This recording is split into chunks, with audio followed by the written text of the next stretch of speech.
Now we can start. Okay. Are you ready? I'm ready. I'm Sheila. I'm Valerie. And we are 2 Days Litches. This is our show, Sandwich Generation. Yes. And we are Gen Xers. We have our parents above and our children and grandchildren below. And we thought we would start off today. We're sisters. Yeah. And with new news. So our new news. Our new news, first of all, we have new logos. Yay! For today's Litches, yes. Lady Bitches, right. And for Sandwich Generation. So you can go to our website and see them there. At 2daysliches.com. That's simple. And on top of that, we did mention this last week, but these are our new segments. So we thought new news. We would repeat. John Muirhead is an up-and-coming artist, Canadian artist, from London, Ontario. Mm-hmm. And he is into indie folk. Yeah. So if you like, he's a singer-songwriter. Yeah. So if you like Great Big Sea or anything like that, then you'll really, really like him. Yes. And he just dropped his new single, Traveler, January 29th. Right. And love it. And we will, when this is edited, there will be a link in the upper right-hand corner, I believe. And because you can find him on YouTube and you can find his music on YouTube as well. Yeah, it's actually really nice. We listened to it and we both really enjoyed it. Yeah. So lots of fun. We thought we would take this opportunity to promote. Especially since his new song, Traveler. Yeah. Hey, if you're from Canada and you like these artists, I need you to stop scrolling just for 1 second. My name is John Muirhead. I'm an independent singer-songwriter from right here in Canada, and you're listening to my new song, Traveler, which comes out on January 29th. I think Canada's going to love it because it's made for things like this. With no live shows, it's been hard for me to promote my music and get discovered, so it would mean the world to me if you could follow, pre-save, and comment. Thanks in advance, Canada. Can't wait for you to hear it. So, that being said, our new logos, our new news. Oh, and some more new news. It's bloody cold. It was minus 50 2 days in a row was the wind chill. Yes. And at that time, I went and I had a look. So for anybody down in the States, that is minus 58 Fahrenheit is minus 50 Celsius. So it's just cold. I think after minus 25, it doesn't matter anymore. Yeah. But we're nice and warm. Yeah. Thank God for natural gas. Just saying. Yeah. Keeping us toasty at a reasonable cost. Yeah. So, next hot topic. Okay. Our hot topic is education in Canada. So this could be as broad as you want it to be. Yeah. Or it could be as narrow as you want it to be. And we found out some interesting discoveries and we have some opinions or perspectives. And our perspective, yeah. May not be yours, and that's quite okay. But we just thought we would bring it up because it's come up in some of our other hot topic issues where we get on the topic, subtopic education, and then we end up saying, we'll save that for another date. So here it is. Yep. Right? We saved it. So there was a lot to talk about with education, though, because there's all sorts of aspects, right? You can talk about the quality of education, the accessibility of education, education in society, post-secondary, secondary. Even high school, expectations from education. What are society's expectations? Never mind what a personal or individual's expectations are. So there's so many ways to attack education that we had. It's really big. It's really big.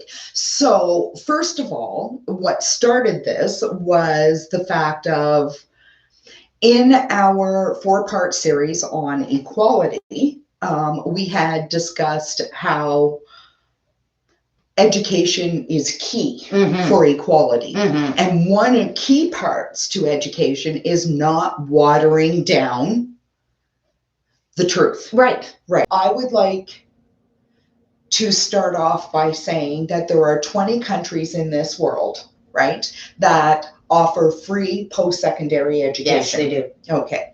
So, and that's something that I think Canada should take a look at. I think Canada should absolutely take a look at making a post-secondary education free for those born here. Well, for Canadians. Yes. I think if you're a Canadian citizen and you went to school here, yes, you know, your elementary, secondary school, all of that. I agree. Then I think that we should be given the opportunity to have free post-secondary education. Right. But I also believe if you're a Canadian citizen, yes, then and you're residing here, I agree. That's why you would know. Oh yeah, absolutely. Like I don't know, absolutely. Like you can't go live in another country and hop back here for a year and get free education. Yeah, right? Yeah. No, that's not what I meant. I meant and I know there's a lot more to it than in order to get into a university here, you have to have graduated from high school anyway, right? Yes. So to me, if you have spent your entire younger years up to high school, then everything over that you can get free. Absolutely, for sure. Right. So, yeah. And why? What do you think the free education is going to do other than give people a free education? I think it'll increase our standards. Yeah. I also think it'll increase productivity. Opportunities. Income, which if you increase income, you increase taxes. The government's got to like that. Right? Oh. You know what I mean? Yeah.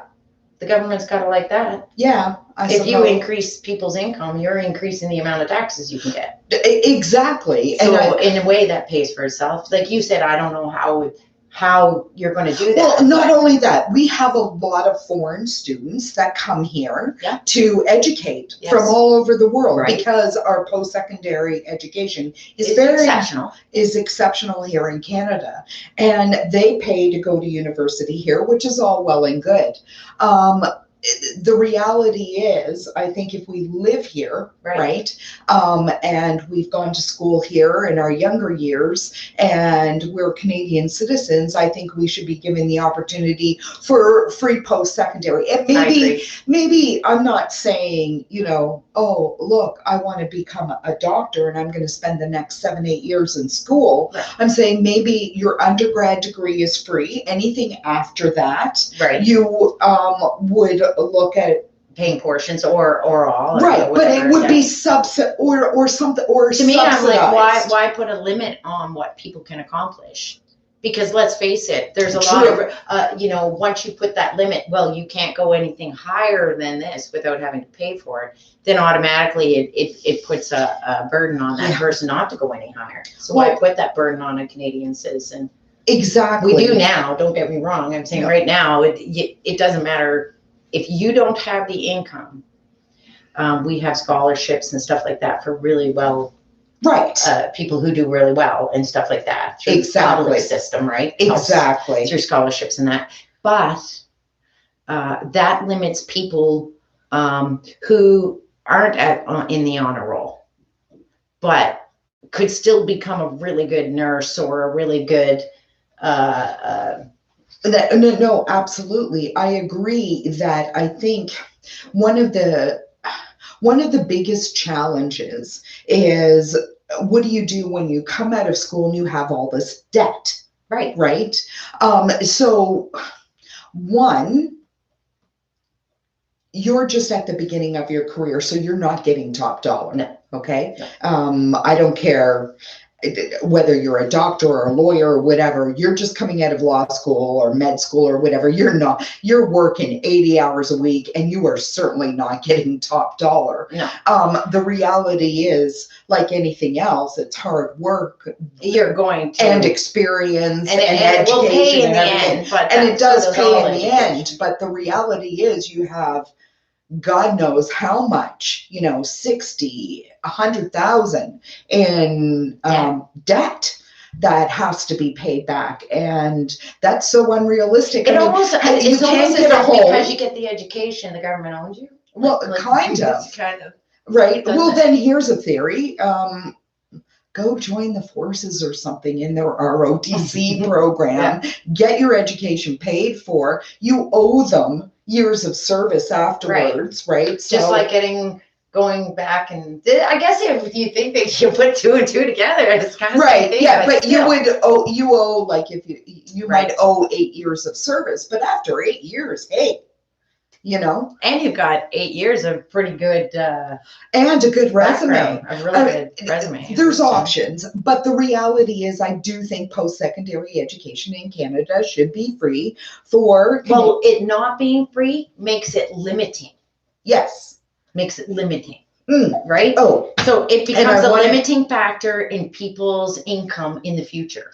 I want to clarify something. Everybody has the knowledge or the belief that if you are First Nation, you get free education post-secondary.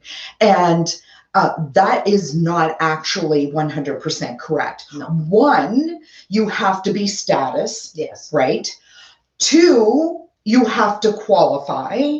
3, you have to access the funding, and it's a lot more complicated and a lot harder to access than most people think it is. Right. Right. So I think sometimes they make it that way. Yeah. Well, we talked it doesn't about get utilized. Education is one of those things that accessibility for higher education nowadays is becoming more and more able because of the internet and the growth of the internet and the growth technology of the networks. So, and satellites up in the sky there. So it's making it so it's more accessible to like northern regions of Canada and other regions, and it's more isolated regions than before. But again, it's not actually accessible. Like people have to have the means first. Right. You need the computers and you need you have to have but the thing is that we're getting off on a different topic. No, I'm just saying that accessibility to education right. also is a big thing. I agree. Okay, so this isn't even covering half of what we wanted to talk about. No. So we just went on a rant about post-secondary and how we believe in Canada that we should move towards free post-secondary for Canadian citizens that were educated here in Canada. Right. I mean, their younger years. But the other flip side that that has been eating away at me for a while now is our public school system.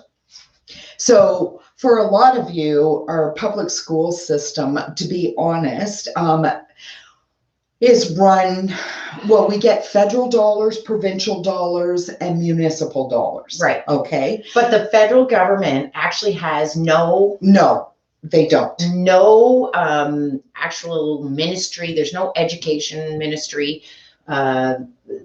There's nothing like that. No, that exists within the territories. And then dispersed. Yeah, and that exists within the territories and the provinces, and then municipally. Right. So upon investigation in Canada, there are, with the exception of 3 provinces, we have our public school system is funded, right?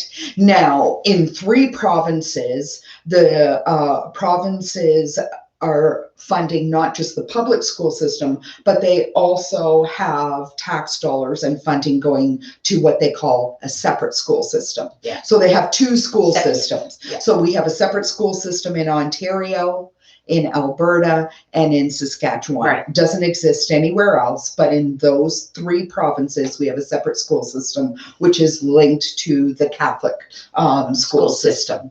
So, and now fundamentally, and you have discovered, fundamentally, it is our right. I went and I actually checked. I discovered 2 things. One, that because we are a bilingual country, that we have an act that gives you the right to be educated in your mother tongue in this province. or in this country.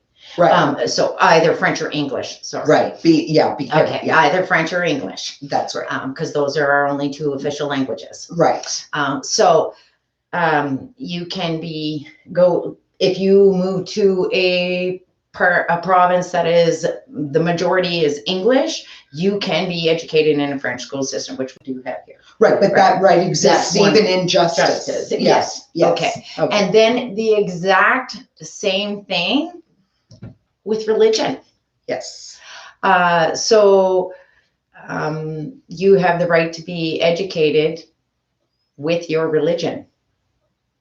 That's your right. Okay. So that being said, and getting on this separate school system, just keep separating all the schools. Right. Right. And for long, what public school? Right. We don't ever have to learn how to be tolerant. Right. And that's one of my things. So we've gone to great lengths, not just us, most nations, governed nations, democratic nations, go to great lengths to separate church and state. Right. Right. Which we have accomplished in Canada. We do within our justice system in that we separate church and state, but we have not done so in our education system. Now, look, hey, I'm old school. We're Gen Xers. I grew up, God Save the Queen. I grew up the Lord's Prayer in the classroom, Oh Canada. So I get it. But the reality is when you live in a country that promotes multiculturalism, wherein as we do, we have Hindus and Muslims and Sikhs and Buddhists and Christians and Jewish people all over Canada. I don't believe religion belongs in our public school systems. Not the public school system. It is definitely a private school system. Definitely private schools. Because I know. Because it is their right. It is absolutely right. Absolutely. But I think for true equality, in my books, in my opinion, for true equality, in which it doesn't matter what race or religion you are, that a public school system is a public school system, and religion of any kind should not be brought into that public school system. Right. I guess that's my opinion. And I know it's I have a problem though with any, if as long as publicly or taxed money is not going towards a private school system, I have no problem with it. But they call it, but that's the problem.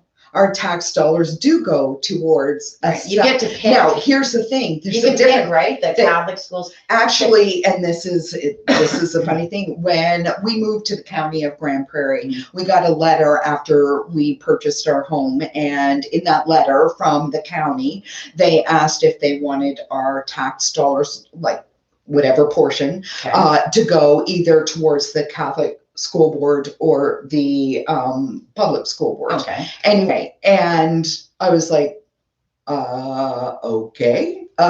Yeah, because like I said, it's only 3 provinces do this, and they don't call it private school. See, it's not that there isn't Catholic schools in Nova Scotia and other provinces. No, they are. But they're private schools. But they're private schools. Right. And they're funded privately through the church, through tuition, through whatever. Pay. Right. And they're funded privately. However, in Ontario, in Saskatchewan, in Alberta, your dollars coming in from the feds, from the province to the municipalities, right, are funding to school boards. And then when they come around and speak to you on your census and they ask you,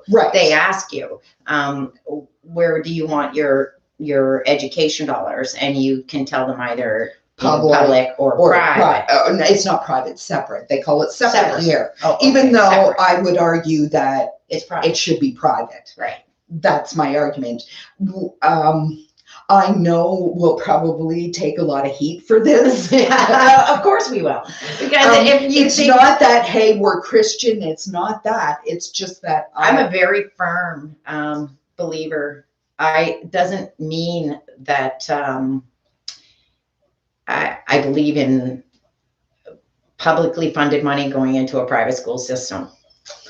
And right. To me, but they would argue it's not private, it's separate.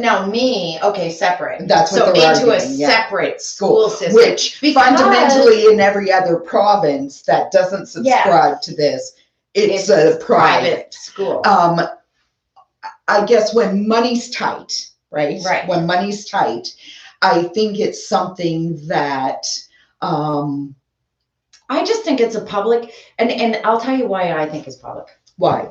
Okay. I think we have to stick with the fact that that's not public, because in public school systems, you can take religion as a course. Yes, you can. I'm not saying don't learn. Right. I'm not saying don't learn about religion. Right. All religions. Yeah. Right. Okay. Yeah, exactly. I'm not saying don't learn. Yeah. I don't want to take the learning out of school. No. I'm just saying practice. Not practicing a religion, right? In the public school system right. is my belief, right? And I just think that for the provinces that are still funding a separate school system, a religious school system, I just think that we should move on like the rest of Canada has. It's even more than like, and that's the thing that people don't understand is because of this right to religious school and it's more than that. Because we also have I know when I lived in Edmonton, there is also a Muslim school that's right up the road. And it's funded. And it is also funded. Okay. Okay. So because of that right we have, so and that's why I'm saying that I guess putting it into separate school systems the way we are, before long, you're not going to be really that special of a separate school system, because I just like how much is a private school if there were no private schools left and everybody's got their own religious schools, right? Why bother having public school system? But fundamentally, that doesn't happen only in 3 provinces. Right. So I just say we get on board with the rest of Canada and have one and get public school system that is funded by our federal, provincial, and municipal tax dollars. And not that other schools and systems can't exist, but I say they fall under the private sector. Right. Okay? Right. That's all I'm saying. Yeah. I get that too. Okay. So that's the one part of the education thing that we're going to touch. But how much time? I don't know. Let's have a look. We're way past, but we also lost 10 minutes. So. Yeah, we did. Anyways, we just, we also wanted to do a quick, what's up? Yes. What's up? Okay, this is one. This is a good one. So this is segment. What we're talking about is pap smear etiquette, ladies. Yeah. Okay, so for years, I thought I was the only weird one out there that didn't know what to do when it was pap smears time. What's acceptable? Like, do you tidy up? Do you what go do you do au down naturel? Do you, is that not shave, quite sure? Don't shave. What do you do? Yeah, not quite sure. So I thought I was the only one until I had a conversation with my sister, and she was like, "Yeah, I know," and I'm like, "Okay." So there's got to be, and you found, she Googled it, people. I Googled it, and guess what? There's etiquette. There is pap smear etiquette. Who knew? So here's what you need to know. Okay? You need to know that you should not have sex for 2 days prior to going for your pap smear. Okay. Which means you should not also douche 2 days before your pap smear. Okay. Do people still do that? I don't know. Okay. Okay. Don't know. And you should not be using any gels, creams, or lotions prior to going to your pap smear. If you would like to tidy up the region, that's fine. If you are a natural shaver, waxer, whatever it is you do down there, that's fine too. You know why? Because they don't care. That's what we found out. They don't care. We care more than they care. Right. Okay. And that according to what I also found out, just to put your mind at ease, is that everybody's private area is completely different. So it doesn't matter. They know that and they don't care. Yeah. So that's what we found out. Yes. On Pap Smear Etiquette. So guys, have a good night. We're gonna say good night, and we hope we gave you something to chew on. And we'll see you back again next week, and we'll get this figured out one way or another. Yep. Have a good night, guys. Good night. Bye. Bye.